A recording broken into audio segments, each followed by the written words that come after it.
Hello, everyone. Welcome to Developing Palates. I am Aaron Loomis, and with me, as always, is June Liu. How you doing, June? Doing good. So today we are talking about the La Aurora ADN Dominicano Robusto. Cigar is 5-inch by 50 ring gauge. Comes out of the La Aurora factory in the Dominican Republic. Wrapper is Dominican Republic Cibao Valley. Binders African Cameroon. Filler is also Dominican Republic, Cibao Valley, Pennsylvania, Nicaragua, and Andullo, which is kind of the claim to fame for this cigar. Blended by Manuel Anoa. Price point is $7.25. The cigar was released in August of 2017. So with that out of the way, June, what was your smoking experience like? Before I get into the smoking part, I got to talk about the pre-light experience that I had. So I think what I was a lot of this, the pre-light experience of me tasting these really good notes. Like it was like the cold draw was like really a lot of raisins, a lot of like plums. It was just really, really do I think, oh, this cold draw is really delicious. You know, Yeah. just so the reason why I say that is because within the actual smoking experience, that parlayed over to the smoking experience to some extent and at certain parts. So especially within like that first third or so, I definitely got all those cold draw notes. I mean, I got so much like sweet raisins, plums. It was backed by like a woodiness of like cedar, earthiness of dried nuts, like spice in the sense of like a white pepper coming through. It was really tasty. On the retro, it kind of took a break from that sweetness and gave me more like that spice punch and that nuttiness as well. So finish gritty, earthy, kicks the palate really thick with like a dry wood and white pepper. But towards like the latter two thirds of it, I felt like, a lot of that sweetness and especially raisins and plums kind of died out, which I mean, it was okay because I kind of felt like the other notes still kind of held it and it was still a good tasting experience. But unfortunately, that abundance of that sweetness from the fruits left. So, but overall, I mean, it was just it was a good tasty cigar. That undo, how do you say that name? Andouille? Andullo. Andouille is Andouille? sausage. And if you put sausage in a cigar, I don't know how that's going to go, but Andullo. I thought overall it was a good, medium body, medium strength cigar. But unfortunately, I although I really enjoyed that flavor profile, I thought the construction in the sense of the burn really needed help on my example. It was pretty poor. I mean, two relights, multiple touch-ups, uneven burn. Like I felt like I was using my lighter pretty often. But I guess the upside of that is I felt like, the cigar never heated up, right? So the burn was still pretty cool. It was pretty slow, but that was, definitely a bummer. On the draw was really good. A little loose for the way I like it, but not a big complaint. But overall, flavor experience was pretty good. Yeah, I was a little surprised at how kind of punchy the cigar started out. It was kind of like a lot of strength and very full flavors in regards to like the dark wood, black pepper, and baking spice. But then kind of kind of settled down. A little bit of cream joined in that kind of mellowed that out. So it wasn't, and that was maybe like first half inch, 3/4 of an inch. So it wasn't bad by any means. Going along, kind of creamy wood, black pepper in the second third. Final third, the wood gained a little bit of char to kind of go along with that cream. Strength kind of stayed at that slightly above medium level the whole way through. So, I mean, it was a little full right at the beginning, but that faded out, and then it kind of was at that slightly above medium level, and it didn't really change from then on. In regards to the burn, I can have the same sentiment as you. I didn't have any relights, but I did have a lot of touch ups. Pretty much had to do one in the first third, two in the second third. Just like half the wrapper just didn't want to burn along with the rest of the cigar. So I just had to, touch up the lighter. Ash was holding on about 1 inch increments.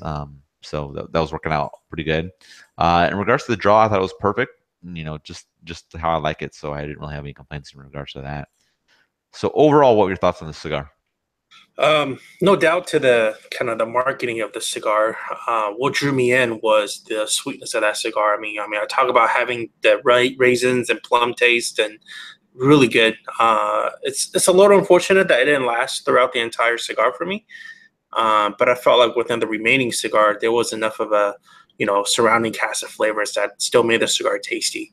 Mm-hmm. I mean, this cigar, like how I feel, is no different than how I feel about pretty much all low Aurora cigars out there.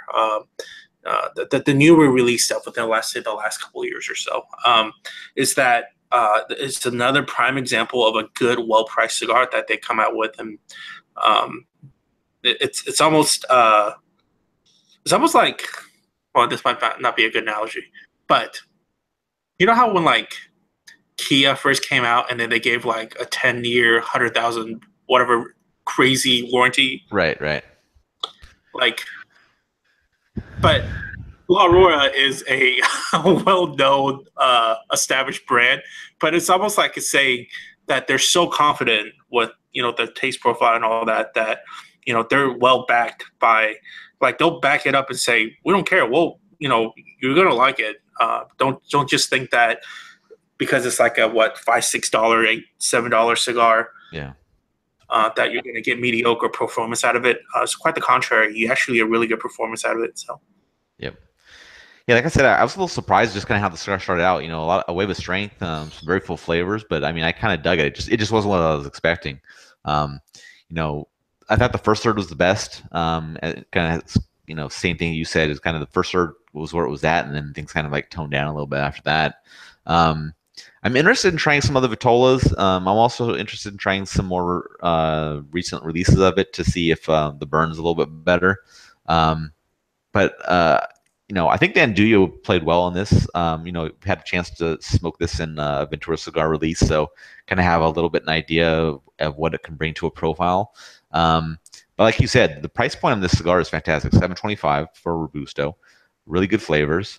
Kind of similar to their time capsule series. You have a low price point, but you have a lot of return on your investment there. So I think it makes sense to pick one up. I mean, you may not say, "Oh, I'm not a fan of that kind of tobacco," or whatever it is, but the price point, it doesn't hurt you, so it's worth a try. I mean, because you're gonna find probably something you like in this cigar. So, I think it's definitely worthwhile. It's probably gonna do, I think, fairly well on our value scale this year. So I think that's gonna be a good showing.